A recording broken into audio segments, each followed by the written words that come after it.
السلام علیکم ورحمۃ اللہ وبرکاتہ۔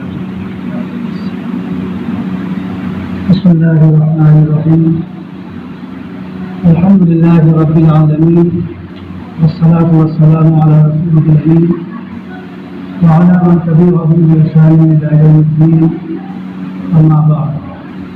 اعوذ باللہ من الشیطان الرجیم، بسم اللہ الرحمن الرحیم۔ يا أيها الذين آمنوا كتب عليكم الصيام كما كتب على الذين من قبلكم لعلكم تتقون أياما معدودات۔ وعن أبي هريرة رضي الله عنه قال قال رسول الله صلى الله عليه وسلم إذا كان أول ليلة من شهر رمضان صفدت الشياطين ومرضت الجن وينادي مناد يا باغي الخير أقبل ويا باغي الشر أقصر، وذلك كل ليلة أو كما قال عليه الصلاة والسلام۔ اللہ تبارک و تعالیٰ کا ہم پر، آپ پر اور دنیا کے تمام مسلمانوں پر ایک مرتبہ پھر فضل ہوا کہ اس نے ہم تمام مسلمانوں کو ماہ رمضان تک پہنچا دیا۔ کچھ گھنٹے سمجھیے رہ گئے ہیں، امید ہے کہ کل چاند ہو جائے گا اور کل سے رمضان کی ہم شروع ہو جائے گی۔ یہ اللہ تعالیٰ کا فضل یہی ہے کہ ہم اور آپ یہاں تک پہنچ گئے، ورنہ بہت سے لوگ جو پچھلے موقعوں پر تھے رمضان میں وہ آج ہمارے درمیان نہیں، وہ اللہ تعالیٰ کی طرف لوٹ گئے، لیکن ہمیں اور آپ کو اللہ تعالیٰ نے ایک موقع پھر دیا کہ تم مزید نیکی حاصل کر لو، روزوں کی صورت میں، تراویح کی صورت میں، تلاوت کی صورت میں، اور دوسرے بھی جو بھی خیر کے کام ہیں ان کاموں کو انجام دے کر تم پھر نیکی کا ذخیرہ اپنے لیے کرو۔ اس پر ہمیں اور آپ کو شکر گزار ہونا چاہیے اللہ تعالیٰ کا کہ اس نے ان کو موقع تو نہیں دیا لیکن ہمیں اور آپ کو موقع دیا ہے، اور اس موقع سے بھرپور طریقے پر فائدہ اٹھانا یہ ہماری اور آپ کی نہ صرف سعادت مندی کی بات ہوگی بلکہ یہ اخلاقی اعتبار سے بھی ہمارے آپ کے لیے ضروری ہے کہ اس موقع سے بھرپور طریقے پر فائدہ اٹھائیں اور اپنے لیے نیکیوں کا ذخیرہ کر دیں کہ قیامت کے دن ذرا ذرا سی نیکی کے ہم محتاج ہیں۔ بڑی نیکیوں کو تو چھوڑ دیجیے، تھوڑی تھوڑی سی ذرا ذرا سی نیکی ہم اس کی تمنا کریں گے کہ کاش یہ بھی ہم نے کرنی ہوتی اور کاش یہ بھی کرنی ہوتی۔ نیکی کا اس وقت ہمیں کوئی اندازہ نہیں، کوئی قدر و قیمت ہماری آپ کی نگاہ میں نہیں ہے، لیکن کل اس کی قدر و قیمت سمجھ میں آئے گی کہ کیا ہے۔ اللہ تعالیٰ نے قرآن کریم میں ارشاد فرمایا یا ایھا الذین آمنوا کتب علیکم الصیام، اے ایمان والو تم پر روزے فرض کیے جا رہے ہیں، رمضان کے روزے، جیسا کہ آگے آیت میں آیا ہے، رمضان کے روزے تم پر فرض کیے جا رہے ہیں، اور یہ نہ سمجھنا کہ یہ روزے صرف تم کو دیے جا رہے ہیں، تم کو بھوکا اور پیاسا رہنے کا حکم دیا جا رہا ہے، تم سے یہ مطالبہ کیا جا رہا ہے کہ 14-15 گھنٹے تم کسی بھی چیز کو اپنے منہ میں نہ رکھنا، ایک دانہ بھی تمہاری حلق کے نیچے نہ اترنے پائے، پانی کا ایک قطرہ بھی تمہاری حلق کے نیچے نہ جانے پائے، چاہے تم کو کتنی ہی پیاس لگی ہو، حلق میں کانٹے اٹک رہے ہو، لیکن تمہیں اللہ کے لیے برداشت کرنا۔ یہ بات صرف تم سے نہیں کہی جا رہی بلکہ کما کتب علی الذین من قبلکم، تم سے پہلے جو قومیں گزری ہیں، تم سے پہلے جو افراد گزرے ہیں، جو تم سے پہلے شریعتیں آئی ہیں، ان میں بھی روزہ فرض کیا گیا، ان سے بھی روزے کا مطالبہ کیا گیا تھا، ان قوموں نے بھی اللہ تعالیٰ کی محبت میں روزے رکھے، جو ایمان لائے، جنہوں نے اپنے نبی کی بات کو مان لیا، انہوں نے روزہ رکھا ہے۔ لہٰذا تم یہ نہ سمجھنا کہ یہ بوجھ ہے جو ہم کو دیا جائے، یہ بوجھ نہیں، یہ کوئی ایسا حکم نہیں ہے جو پچھلی امتوں میں سے کسی کو نہ دیا گیا ہو، ہر امت کو دیا گیا ہے۔ جتنے پیغمبر دنیا میں آئے آدم علیہ السلام سے لے کر عیسیٰ علیہ السلام تک، ان تمام پیغمبروں نے روزہ رکھا، ان کی امتوں نے روزہ رکھا ہے۔ لہذا آج حضرت محمد صلی اللہ علیہ وسلم کے حوالے سے تم سے بھی مطالبہ کیا جا رہا ہے اور تم کو اس بات کا حکم دیا جا رہا ہے کہ ماہ رمضان کا روزہ رکھو. من شہد منکم الشہر فلیصم، اس مہینے کو جو بھی اپنی زندگی میں پائے، جس کی زندگی میں بھی یہ مہینہ آ جائے، ہاں مرد ہو یا عورت ہو، یہ اس کی ذمہ داری ہے کہ اس مہینے کو روزے کی حالت میں گزارے.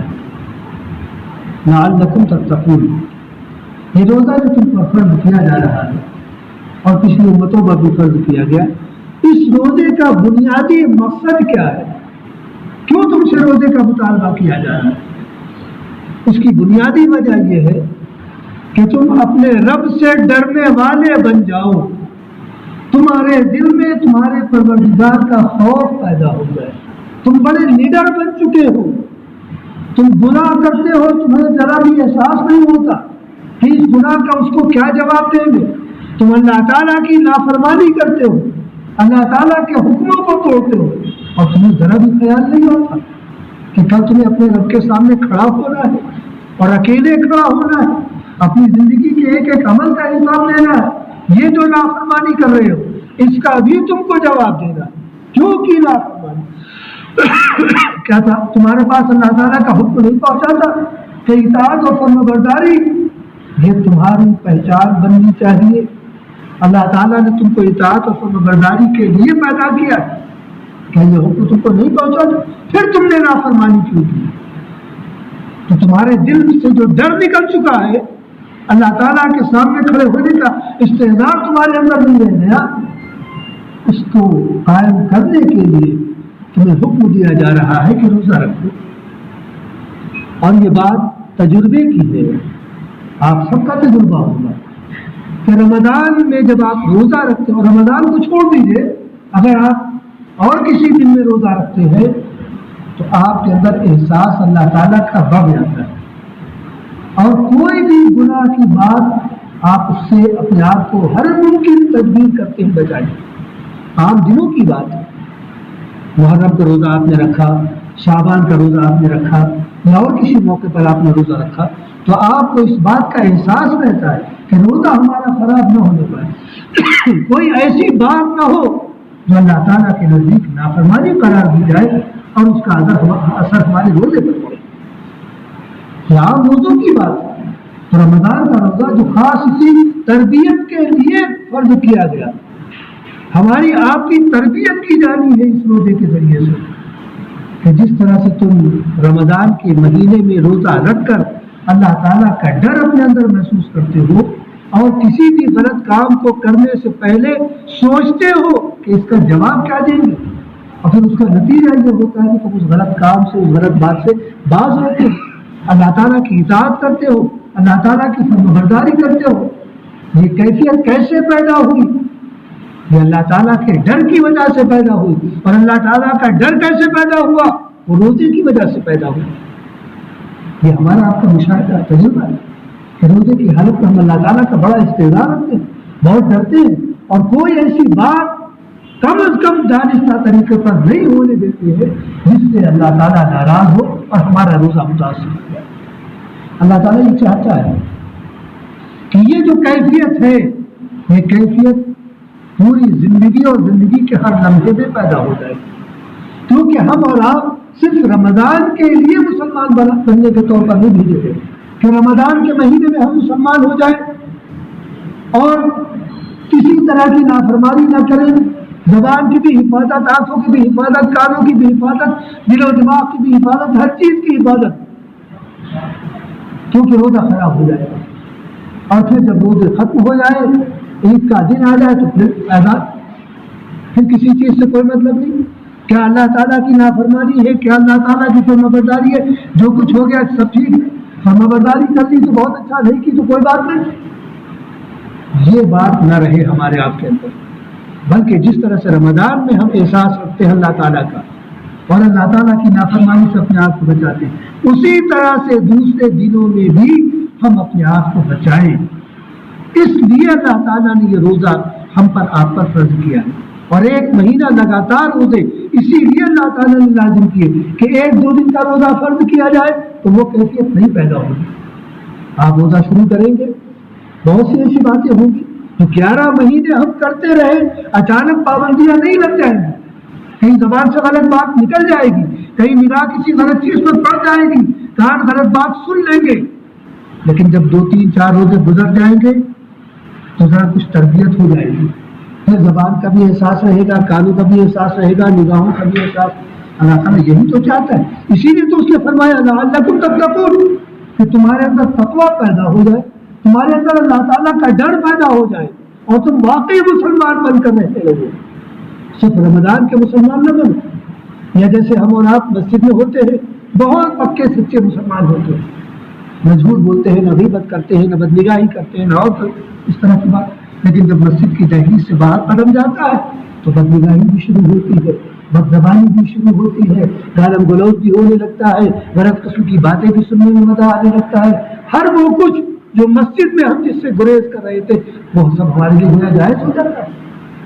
ایسا نہیں ہے کہ ہم مسجد کے لیے مسلمان بنائے گئے ہوں، رمضان کے لیے مسلمان بنائے گئے ہوں، ہم تو پوری زندگی کے لیے مسلمان بنائے گئے اور اطاعت و فرمانبرداری زندگی کے ہر لمحے کے لیے ہم پر نازل کی گئی. لا تموتن الا وانتم مسلمون، تمہیں نہیں معلوم کہ موت کب آئے گی، لہٰذا ہر لمحہ تمہارا ایمان اور اسلام کی حالت کو گزرنا چاہیے. نبی کریم صلی اللہ علیہ وسلم صحابہ کرام کے سلسلے میں بہت متنبہ کیا کرتے تھے. جب رمضان کا مہینہ آتا تو عموماً آپ لوگوں کو خطاب فرماتے اور یوں کہتے آپ قد اظلکم شہر مبارک شہر فیہ لیلۃ خیر من الف شہر، دیکھو تم پر ایک عظیم شان مہینہ سایہ فضل ہوا ہے، اور یہ ایسا مہینہ ہے کہ اس میں 1 رات 1000 مہینے کی راتوں سے بھی بہتر ہے. جعل اللہ صیامہ فریضۃ وقیام اللیل تطوعا، اللہ تعالیٰ نے اس مہینے کے دنوں کو کے روزے کو فرض قرار دیا ہے اور راتوں کی عبادت کو، جس میں بالخصوص تراویح، جس کی طرف سے ہماری غفلت بہت عام ہوتی ہے. قرآن مکمل ہو گیا، تراویح ختم ہو گئی، پھر تراویح کی کوئی ضرورت نہیں. گویا قرآن کے مکمل ہونے تک تراویح ہے، اس کے بعد کوئی تراویح نہیں.